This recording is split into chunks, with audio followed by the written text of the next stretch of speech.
I am Angela, and I am the judge and analyzer. You're supposed to say hi, Angela. Hi! Hi, I'm Izzie, and I'm the plaintiff. 1. I'm Jarod, and I'm the announcer and EMT. Hi, I'm Sean, and I'm the defendant and player. In tort law, the burden of proof first falls on the plaintiff. The plaintiff has to prove 1, that there was a standard of care, 2, there was a breach of duty, 3, there was causation, which resulted in 4, injury. 1. If the plaintiff proves all 4, then the defendant must prove 1, that there was inherent risk, 2, there was consent, either verbal or implied, 3, there was an understanding, knowledge, or appreciation of risk, and 4, comparative negligence. 1. Standard of care is the duty or responsibility of persons to act in a reasonable manner to provide for the safety of others. Causation is the connection between an act or failure to act and harm. Injury is physical or mental harm. The defendant has to prove inherent risk, risks that are a necessary part of the activity. 1. Voluntary consent, an agreement, expressed or implied, to participate in a manner, time, and place of one's own choosing. Knowledge, understanding, or appreciation. The defendant needs to prove that the plaintiff knew the nature of the activity and the risks involved. Comparative negligence is a defense to negligence whereby some degree of fault and subsequent monetary damages are shifted away from the defendant. Ladies and gentlemen, boys and girls, welcome to Fenway Park. Please remember to be safe and have fun. 1. Woo! Go Red Sox! Yeah! I got it! Oh! Ow! I need help! Someone! Here you go, ma'am. Thanks. Thanks. I couldn't hold it together. Now, are we getting video for crutching? Take me to the hospital! No. Hi, I'm Izzie. I'm the plaintiff. Hi, I'm Angela, the judge. Nice to meet you. Nice to meet you. I'm here today to tell you that I believe the Red Sox violated tort law.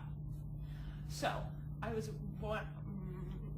tell me. Action. Okay. So, I was at the Red Sox game the other day, and someone hit a fly ball. Go. So, I was at the Red Sox game the other day, and a player hit a foul ball. I was behind the first base line, so I wanted to catch the ball. I rushed up out of my seat. It was a little bit behind me, and I went to catch it, but I tripped and fell on the slippery bleachers. I believe that it is the Red Sox fault because I broke my leg, and I believe that they should pay the damages and I should sue them. Okay. So, my question to you is you have to prove the standard of care, breach of duty, causation, and injury. So, what would you be proving for the standard of care? So I believe that the Red Sox have a standard of care to keep their fans safe. And they did not say anything in the beginning about you need to be safe or like watch out for foul balls, nothing like that? I believe that they breached their duty because they didn't warn any of the fans about the dangers of rushing out of a seat to catch a ball. They didn't tell us that you could slip or that you could injure yourself. So I believe that they breached their duty. Okay, but have you ever seen a Red Sox game before, been to a Red Sox game prior to this game? Yes, I'm a big Red Sox fan. And I have been to games before, but they didn't warn us, so I didn't believe that there was any real harm that could come to me from trying to get the ball. Okay, that's fair. Now, what would you prove for the breach of duty?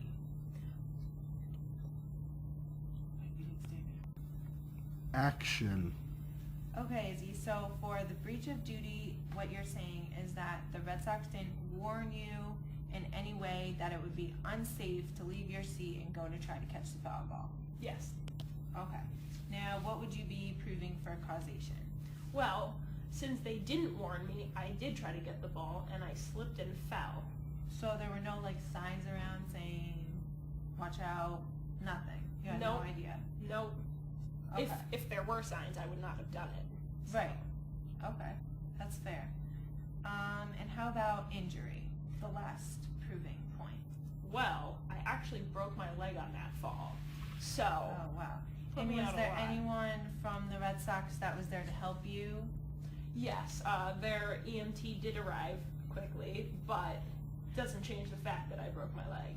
Yes, that is very true. Okay, I will look over this court case, and I also need to interview the defendant, and I will get back to you. Thank you for your time. Thank you very much. 1, go.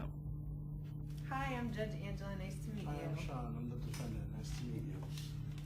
So recently, I just interviewed Izzie, and she is a Red Sox fan, and she went to a Red Sox game, and there was a foul ball hit near her, and she decided to go try to catch it, and while she was catching it, she fell and broke her leg. I remember that. So she is trying to blame the Red Sox, which you're trying to defend, that the cause, that 3, 2, 1. and she is trying to blame the Red Sox for her fall. So now you're here today to try to convince me that that is not true, correct? Correct. So in order to do that, you need to prove the assumption of risk, which is you need to prove the inherent risk, consent, verbal or implied, understanding, knowledge, or appreciation of risk, and comparative negligence. So would you like to start with inherent risk? I would love to start with inherent risk. Well, foul balls are a fundamental part of the game, and you can't get rid of those without tarnishing the game.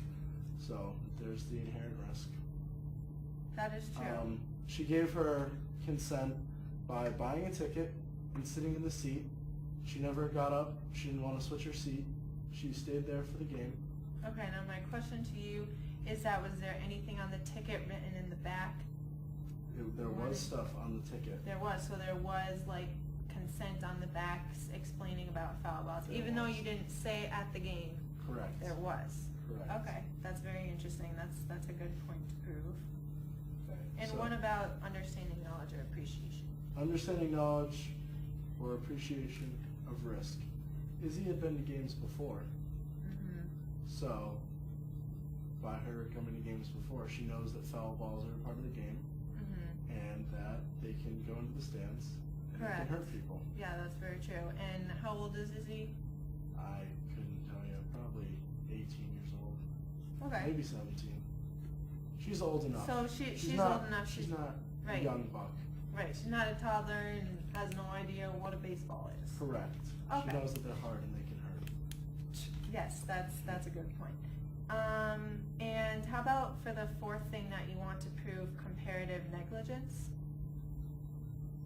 Well, since the Red Sox own the stadium, that means that this isn't a real thing. 3, 2, 1. I can't really prove comparative negligence, but the Red Sox own the stadium and Izzie did know what she was getting into, so it's on her. Right. That is a very true point. 2, 1. Thank you, Sean. It was very nice to meet you. Nice to meet you too. I will be going over your part of the case as well as Izzie's, and I will be coming to a conclusion within the next day or two. So thank you very much. Appreciate that. Not yet. Go. Go now? After reviewing both Izzie, the plaintiff, and Sean, the defendant of the Red Sox court case, I have come to a conclusion along with the other judges. First of all, Izzie did prove all four. She proved the standard of care, the breach of duty, causation, and injury. However, Sean also proved all four assumption of risk. And we believe as judges that Izzie knew what she was getting herself into by going to the game. It was said on the ticket, even though it wasn't said in the game before the game, she knew it was implied that when she was going for that ball, she wanted to obviously catch the ball, but she also knew that maybe she could fall and hurt herself. She also knew that foul balls were part of the game and that it might not be the safest thing to get out of your seat and go try to catch a ball. Unfortunately, foul balls cannot be removed from the game, and this is a fundamental part of the game, and that would be my conclusion. Thank you.